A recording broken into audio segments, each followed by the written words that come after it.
touchdown, time to get Jalen this ring. You don't really want to start a thing. This a Bird Gang Nation, baby. It's a Philly thing.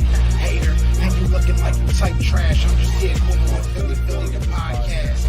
And we can call a man dog or watch Miles score off the handoff. Rest of the division, your man Saul Jackson like Sean, hunting like Randall. Season here, really time to do them in. Your boy Philly Fresco. Thanks for tuning in.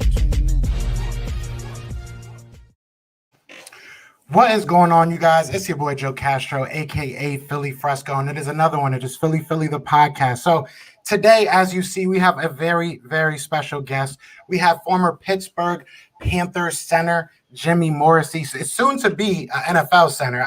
We just got to figure out which name. But thank you so much for taking your time coming on here. How you doing, man? Of course, I'm doing great. How are you? I'm doing great, man. We both just said in the background, we're both enjoying some beautiful weather, so I can't complain much. I cannot complain much. So we'll start. The way I like to start my interviews, I kind of like to start it like we're in a game, right? So I want to ask you, when we're in the locker room, what type of music or what type of guy are you? How do you get hype pregame? I try not to get hype.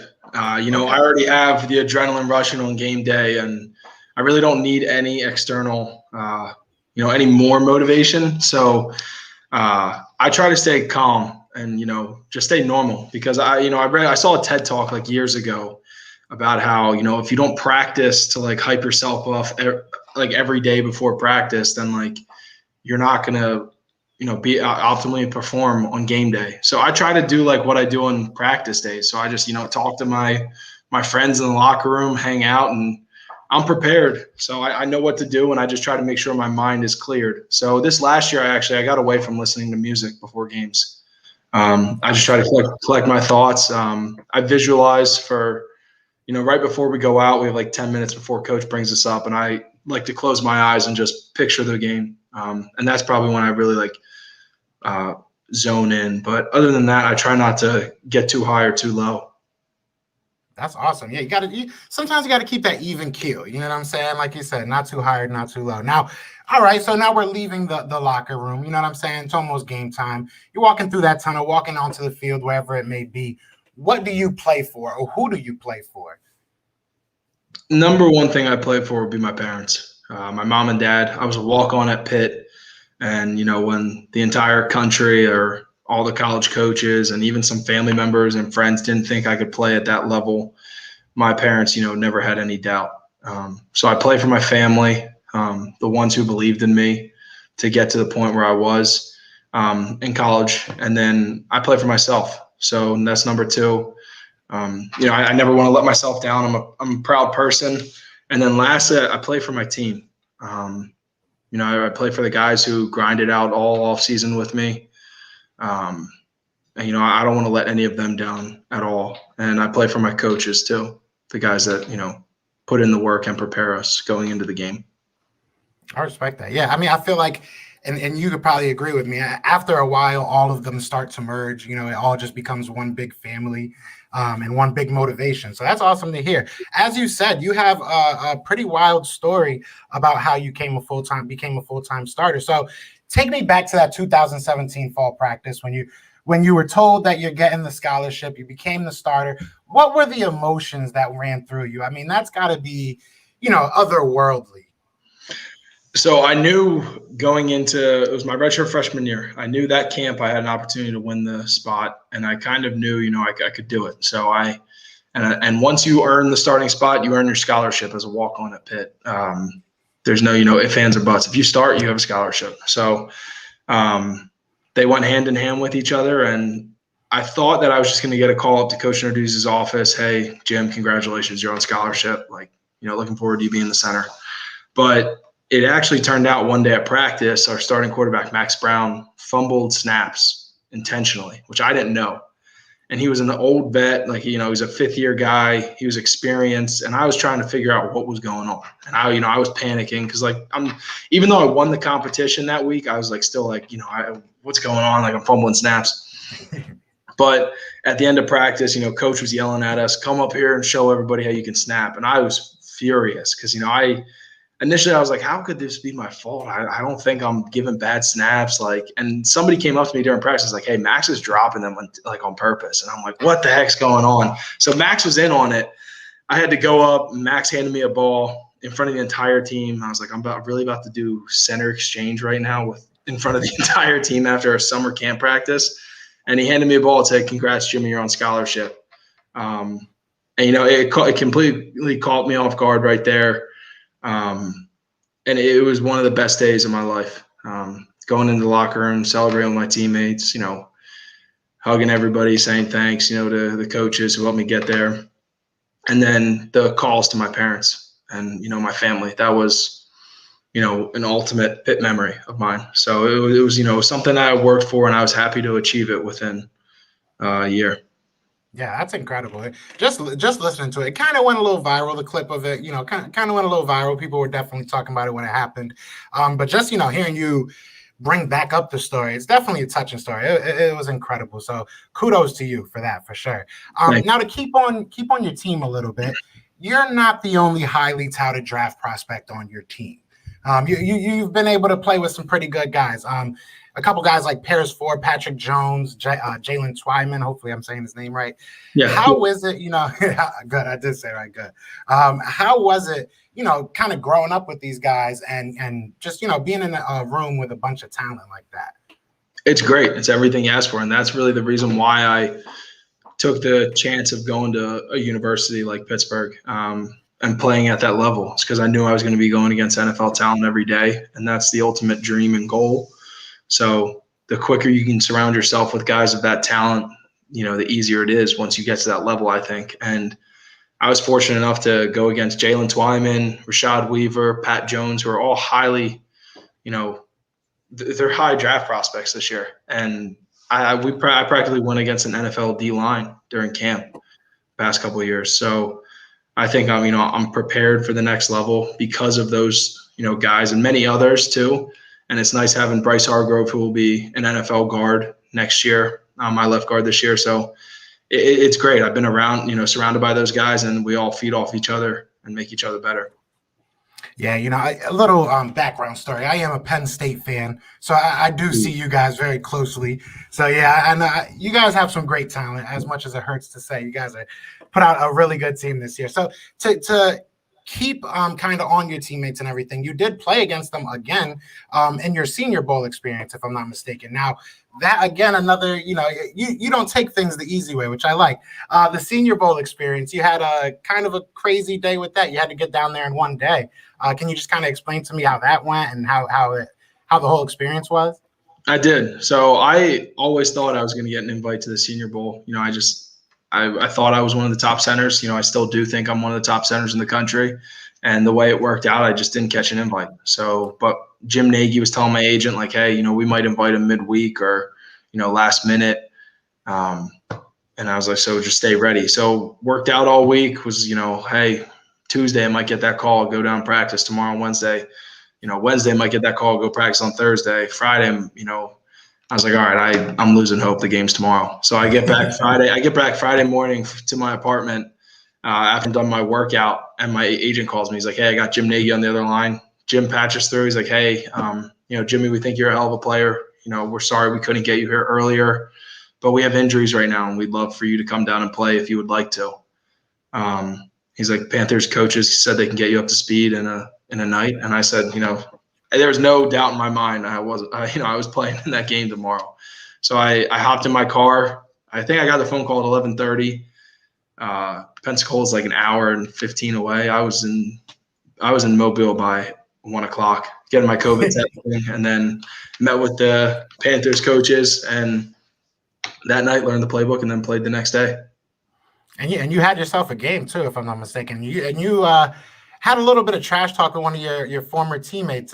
He was trying to get under your skin a little bit, and you had to make sure you got your pads right before you chirped back a little bit. I don't think he wasn't trying to. It was just like, hey Jim, like yo Jimmy or something. Just trying to like talk to me. And obviously Weaver's my guy. I love Weave.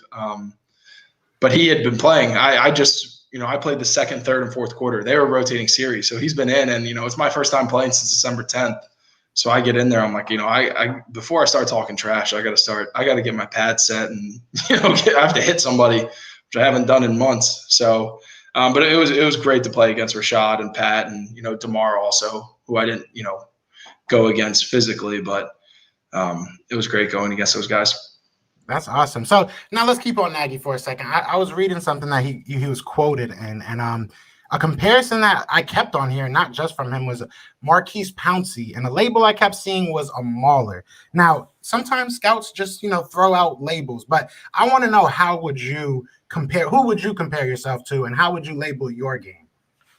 Yeah, I wouldn't compare myself to anybody in the NFL right now. There's a lot of guys I like to watch, Pouncey being one of them, especially being next door. I love watching him at practice. Fortunately, Coach Tomlin and the Steelers organization allowed us to watch them. So that's been, a huge advantage from myself, being able to watch a professional like him. I love watching Kelce on tape.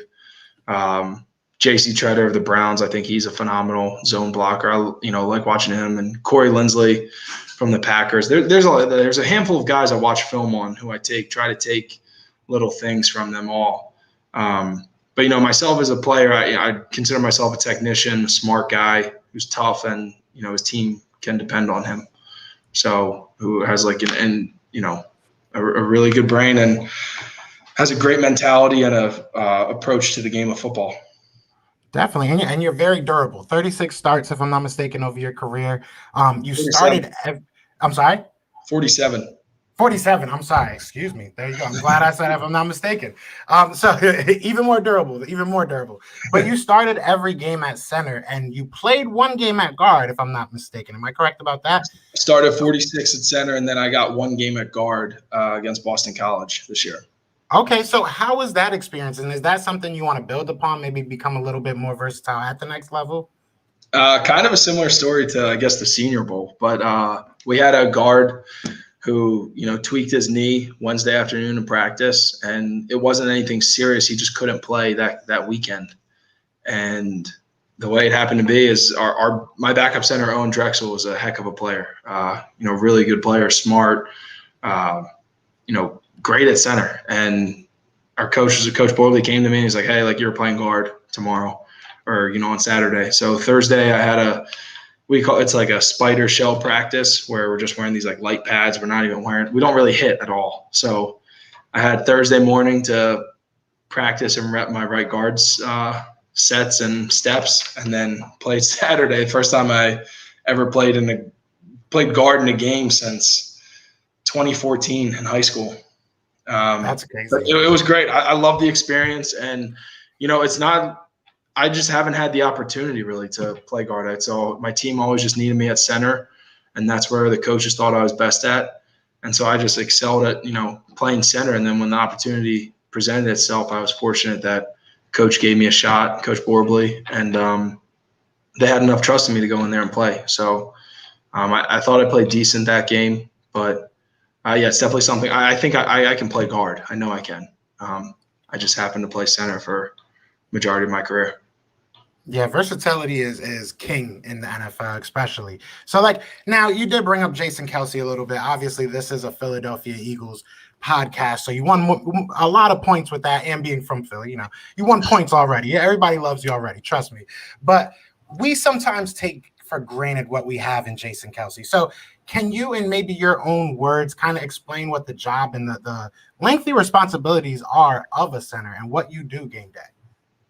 Well, number one would be to block your guy, which Kelce does an amazing job at that. And then number two, which guys really don't see, is the amount of pre-snap recognition and calls that go into each play, and putting your guys in the right spot. And especially with, the amount of shuffling they had going on this year, he really was the one rock in there. And, he's talk about a durable center. That's Jason Kelce right there. And he was able to, that's not an easy task to, get everybody on the same page. And he was able to, to try to do that every Sunday. So, it takes a lot for O linemen to jive together as one whole group. And he definitely didn't have an easy task this year with all those guys coming in and with the injuries that, the Eagles had to battle with. But Jason Kelce's my favorite player, and I love watching him. So There we go. We love to hear it. We definitely love to hear it. So we have to ask this. Everybody's. I'm sure you're going to be asked this a million times. But what do you think some of your strengths as a player are? And on the flip side of that, what are some things that you think you can benefit from a coaching staff on the next level on? So I think I touched on it earlier, but I think my mentality would be my number one strength as a person and a player. I was a walk-on. I've been told no so many times, and what I can and can't do in life, and I've never let that stop me. I'm always willing to fight and continuously working to achieve the goals I have set for myself and to make sure I am successful. And then number two would be my work ethic. If something's not right, I'm going to make it right, and if I do something wrong, it's not going to happen twice. So I'll right my wrongs quick, and I'll learn whatever the coaches teach me. I'm a smart player. I put guys in the right position to succeed on game day, and I take great pride in my preparation going into the games too. So, and I take great responsibility in guys trusting me to put them in the right position and protecting my quarterback and winning the rushing battles. And then I think I could benefit a lot just from learning more about football. It's a corny and easy answer, but there's so much more out there that I need to learn. And, whoever my O-line coach is, I'm eager to learn from them and all the, veterans in the room. So there's a ton of things I can learn out there. Definitely. Now, one of the last questions, I got two more questions for you. One of the last ones I want to ask is, have you had any conversations, if you can speak on it? I know sometimes, there's gray area, but has anybody reached out to you team-wise? And do you have any really preferred destinations, or is it just, hey, whoever makes that call, I'm picking up? Whoever, any team that calls me, I'm going to play for them. I can't wait for the opportunity. But yes, there have been teams that reached out, and I was, invited to the combine. So we'll have some virtual Zoom meetings, and I'm excited for those too. So I'll have an opportunity to talk to more teams when that comes. Definitely. And we're all excited for you as well. Now, this last question I have to ask. All right. We all know you're a Philly kid. You went to Pitt. Is it fly equals fly, or? So honestly, I grew up a Steelers fan when I was a little kid. No. Hold on. I grew up a Steelers fan, and that's not why I went to Pitt or anything, because by that time I transitioned into an Eagles fan, which I don't know what people say, but I love both teams. Just because my dad was a Steelers fan. He loved, Mean Joe Green and this steel curtain. Man, I just drew a blank right there. But but my mom and my sisters are Eagles fans, and diehard Eagles fans. And then the older I got, I loved Michael Vick when he came to Philly, Shady McCoy, Jeremy Maclin, all those, Jason Avant and Jason Babin, Trent Cole. I loved all those guys growing up. And then really when I had, started playing center in high school, took great appreciation to how great Jason Kelce is. And then once I found out he was a walk-on, similar size, and I really admire his leadership. And, I was fortunate enough to have time to work with him one time at Pitt. He came out for a weekend, and he spent some time with me on the field.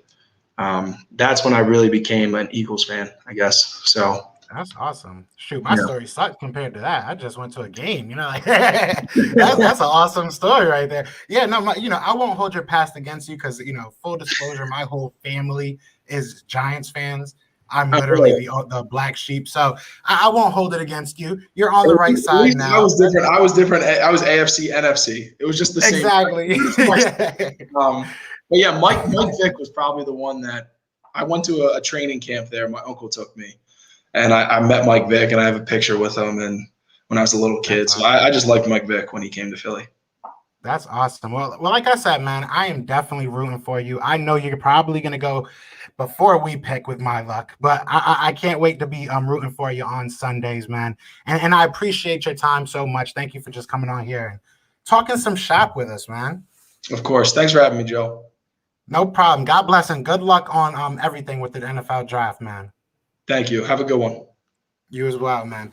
And everybody in the chat, thank you so much for hanging out, man. You guys know what it is. Be sure to hit that like, hit that subscribe. But y'all know what it is, man. It is Fly Eagles Fly, and we are out here. Peace.